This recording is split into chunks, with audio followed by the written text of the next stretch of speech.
अस्सलाम वालेकुम वरहमतुल्लाहि वबरकातुहू। इत्तेहाद न्यूज़ में आप सभी का खैर मकदम है। एक बार फिर मुस्लिम समाज के खिलाफ जहर उगलने का कारोबार नफरती चिंटों की जानिब से शुरू किया जा चुका है। बेलगाम शहर के साथ हैदराबाद के राजा सिंह ने भी एक बार नबी की शान में गुस्ताखी की है। इससे पहले नुपुर शर्मा ने की थी। तो बेलगाम शहर में बार बार आकर जहर उगलने का कारोबार रामसेना का मुतालिक करता रहता है। आखिर इसके पीछे वजह क्या है सभी जानते हैं। नुपुर शर्मा के बयान के बाद जिस तरह का माहौल बनाया गया और फिर गोदी मीडिया ने भी इसे बढ़ा चढ़ाकर उल्टा मुसलमानों को ही कटघरे में खड़ा करने की कोशिश की, इसका भी इल्म सभी को है। कल कन्नौज में मंदिर के सामने गाय का गोश्त रखने वाले भी पकड़े गए, जिसमें चंचल त्रिपाठी नामी शख्स जिसका फिरका परस्त तंजीम से ताल्लुक होने की बात सामने आई है। अब सावरकर और टीपू सुल्तान को लेकर हंगामा बर्पा करने की कोशिश जारी है। सावरकर को वीर बनाने की जद्दोजहद में फिरका परस्त जुड़े हैं। सावरकर ने अंग्रेजों से माफी मांगी, एक दो बार नहीं बल्कि 6 बार माफीनामा पेश कर माफी वीर बनने की दलीलें तारीखी किताबों में मौजूद है। पर संघियों ने तारीख ही बदलने की तहरीक चलाते हुए गोडसे को ही महात्मा बनाने का पूरा मुनज्जम प्रोग्राम बना लिया है। और इसी के मद्देनजर 75वें जश्न यौम आज़ादी के मौके पर हिंदू महासभा की जानिब से महात्मा गांधी के कातिल और देश के पहले दहशतगर्द नथुराम गोडसे की तस्वीर को रखकर जुलूस निकाला। अब तो गांधी की तस्वीर को निकालकर भाजपा के लीडर की तस्वीर भारत के नोटों पर चस्पा करने की भी कोशिश इन संघियों की जानिब से जारी है। भारत के मुख्तलिफ शहरों में फिरका वाराना फसादात बर्पा करने की तहरीक इख्तियार पजीर हुकूमत के ज़रिए से अंजाम दिए जा रहे हैं। ये भी बात अब किसी तरह से छिपी नहीं है। अब यह मामला बेलगाम शहर में भी देखने को मिल रहा है। शिवमोगा में सावरकर की तस्वीर को हटाने का मामला जब पेश आया तो हिंदुत्ववादियों ने जंग आजादी के पहले मुजाहिद टीपू सुल्तान की तस्वीर की तौहीन कर उसे फाड़ दिया। अब इस बात को लेकर अपने आप को हिंदुत्ववादियों के हिमायती और ठेकेदार प्रमोद मुतालिक ने सावरकर की तस्वीर को हाथ लगाने वाले कांग्रेसिया मुसलमानों के हाथ काट देने का ऐलान किया। आखिर बार बार इस तरह की धमकियां देने वालों पर कार्रवाई क्यों नहीं की जाती, ऐसा सवाल भी अवाम की जानिब से पूछा जा रहा है। उधर कांग्रेस ने सावरकर को किसी तरह भी स्वतंत्रता सेनानी कहने से न सिर्फ मना किया बल्कि अंग्रेजों की मुखबिरी कर स्वतंत्रता सेनानियों को गिरफ्तार करने का भी इल्जाम लगाया। पिछली मर्तबा सेवादल की जानिब से सावरकर पर लिखी किताब बांटी थी, जिसमें सावरकर के वीर होने पर ही सवाल उठाए थे। इस किताब का नाम सावरकर कितने वीर हैं। कांग्रेस सेवा दल के प्रमुख पांडे ने कहा था कि किताब हकीकत पर मुबनी है, सावरकर कभी वीर थे ही नहीं, वो अंग्रेजों के मुखबिर थे। और आगे कहा कि महात्मा गांधी के कत्ल की साजिश में सावरकर भी शरीक थे। इस किताब से सावरकर राष्ट्रवादी नहीं बल्कि हिंदुत्ववादी थे, ऐसा लिखा गया। भाजपा जो उस वक्त जनसंघ थी, उनका देश की आजादी में किसी तरह का योगदान नहीं था और अंग्रेजों की मुखबिरी किया करते थे, ऐसा इल्जाम भी कांग्रेस की जानिब से बारहा लगाया जाता रहा है। हाल ही में कर्नाटक के साबिक वजीर आला सिद्धरामैया ने भाजपा और संघियों पर जमकर हमला किया था, जिसके चलते उनके कार पर अंडे भी फेंके गए थे। भाजपा हमेशा नेहरू गांधी का इनकार करती आई है, जबकि सावरकर का मुकाबला गांधी नेहरू से कोई कर भी नहीं सकता, ऐसे कहा जाता है। गांधी नेहरू के मुकाबले में कोई भी ठहर नहीं सकता, ऐसा भी कहा जाता है। हिंदुत्ववादी सोचो फिक्र के लोग मुस्लिम देशभक्तों का भी इनकार खुलेआम करते आए। टीपू सुल्तान का नाम न सिर्फ भारत में बल्कि दुनिया भर में मिसाइल मैन के नाम से जाना जाता है। पर कर्नाटक की सियासत का अफसोसनाक पहलू कह सकते हैं कि सिर्फ मुसलमान होने की बुनियाद पर आज टीपू को देश विरोधी साबित करने पर तुले हुए।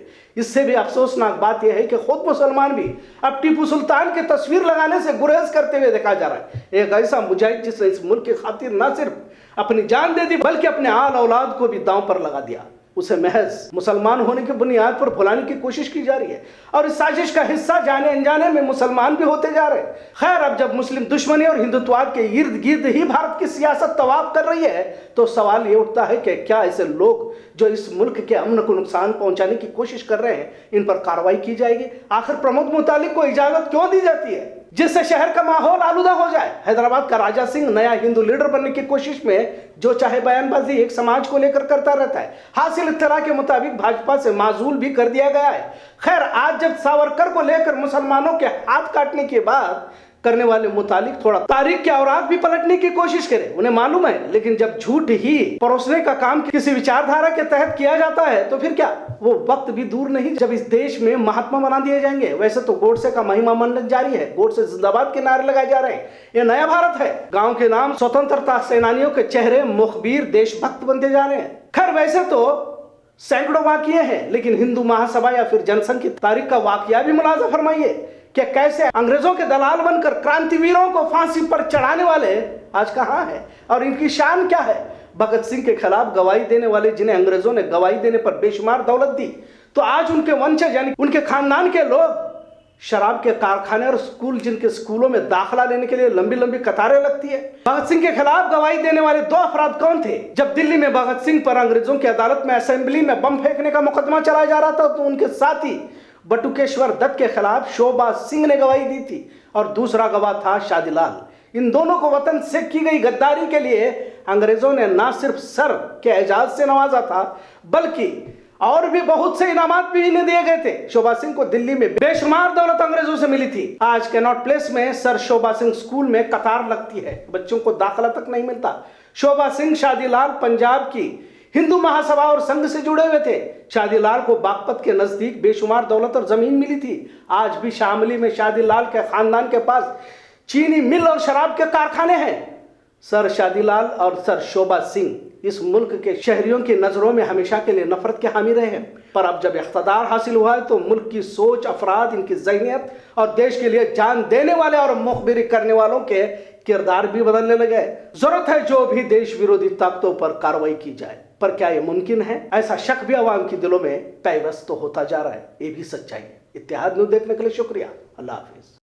ಸೊ ಇದು ನಿರಂತರವಾಗಿ ಪ್ರತಿಯೊಂದು ಗಣೇಶ ಮಂಡಳಿಯಲ್ಲಿ ಓಣಿಯಲ್ಲಿ ಸಾವರ್ಕರ್ ಯಾರು ಅಂತನ್ನುವಂತ ಹೆಮ್ಮೆಯ ವಿಚಾರ ಆಗಬೇಕು ಅಂತನ್ನುವಂತ ದೃಷ್ಟಿಕೋನದಿಂದಲೇ ಈ ಅಭಿಯಾನವನ್ನ ತಗೊಂಡಿದ್ದೀವಿ. ಸಾವರ್ಕರ್ ಮುಸ್ಲಿಮರಿಗೋಸ್ಕರ, ಮುಸ್ಲಿಂ ವಿರೋಧಿ ಅಥವಾ ಮುಸ್ಲಿಮರಿಗೋಸ್ಕರ ಅಲ್ಲ, ಬ್ರಿಟಿಷರ ವಿರುದ್ಧ ಹೋರಾಟ ಮಾಡಿದಂತ ಅಪ್ರತಿಮ ಕ್ರಾಂತಿಕಾರಿ. ಸೊ ಅವಾಗ ಎಲ್ಲರೂ ಇದ್ರು. ಮುಸ್ಲಿಮರೇನಾದ್ರು ಅಥವಾ ಕಾಂಗ್ರೆಸ್ನವ್ರು ಏನಾದ್ರು ನಾವು ಹಾಕಿದಂತ ಭಾವಚಿತ್ರ, ಈ ಬ್ಯಾನರ್ ಏನಾದರೂ ಮುಟ್ಟಿದ್ರೆ ಕೈ ಕತ್ತರಿಸಿ ಬಿಸಾಕ್ತೀವಿ ಅಂತನ್ನುವಂಥದ್ದು ನಾನು ಎಚ್ಚರಿಕೆಯನ್ನು ಕೊಡ್ತಾ ಇದ್ದೀನಿ. ಒಬ್ಬ ದೇಶಭಕ್ತ 23 ವರ್ಷ ತನ್ನ ಇಡೀ ಜೀವನವನ್ನ ಜೈಲಿನಲ್ಲಿ ಕಳೆದಂತ ವ್ಯಕ್ತಿಗೆ ದೇಶದ ಭಾರತೀಯರಾದಂತವ್ರು ನಾವು ಸಹನೆ ಮಾಡುವುದಿಲ್ಲ ಅಂತನ್ನುವಂಥದ್ದು ಹೇಳ್ತೀನಿ. ಇದನ್ನ ಎಚ್ಚರಿಕೆಯಿಂದ ನಾವು ಹೆಜ್ಜೆ ಇಡಬೇಕು ಅಂತನ್ನುವಂಥದ್ದು ಹೇಳ್ತೀನಿ. ಯಾರು ಯಾವುದೇ ಸಂದರ್ಭದಲ್ಲೂ ಕೂಡ ಸಾವರ್ಕರ್ ಫೋಟೋಗೆ ಅವಮಾನ ಮಾಡುವಂತಹ ಪ್ರಕ್ರಿಯೆ ಮಾಡಬಾರ್ದು ಅಂತನ್ನುವಂಥದ್ದು, ಮಾಡಿದರೆ ಬಿಡುವುದಿಲ್ಲ ನಾವು. ಕಾಂಗ್ರೆಸ್ನವರಿಗೆ ನೆಹರು, ಗಾಂಧೀಜಿ, ಇಂದಿರಾ ಗಾಂಧಿ, ರಾಹುಲ್ ಗಾಂಧಿ, ರಾಜೀವ್ ಗಾಂಧಿ ಬಿಟ್ರೆ ಇವ್ರು ಯಾರು ಹೋರಾಟಗಾರರ ಅಲ್ಲ ಅಂತ ತಿಳ್ಕೊಂಡ್ಬಿಟ್ಟಿದ್ದಾರೆ ಅವರು. ಸಾವರ್ಕರ್ ಈಕ್ವಲ್, ಸಾವರ್ಕರ್ ಸಮನಾಗಿ ಗಾಂಧೀಜಿನೂ ಇಲ್ಲ, ನೆಹರೂನೂ ಇಲ್ಲ. ಸೊ ಅಂತ ಶ್ರೇಷ್ಠ ವ್ಯಕ್ತಿ, ತ್ಯಾಗ ಬಲಿದಾನ ಮಾಡಿದಂತ ವ್ಯಕ್ತಿಯನ್ನ ಅವಮಾನ ಮಾಡೋದನ್ನು ನಿಲ್ಲಿಸಬೇಕು, ಆ ವ್ಯಕ್ತಿಯನ್ನು ಗೌರವದಿಂದ ಕಾಣಬೇಕು ಅಂತನ್ನುವಂಥದ್ದು ಈ ಅಭಿಯಾನವನ್ನ ಮಾಡ್ತಾ ಇದ್ದೀವಿ.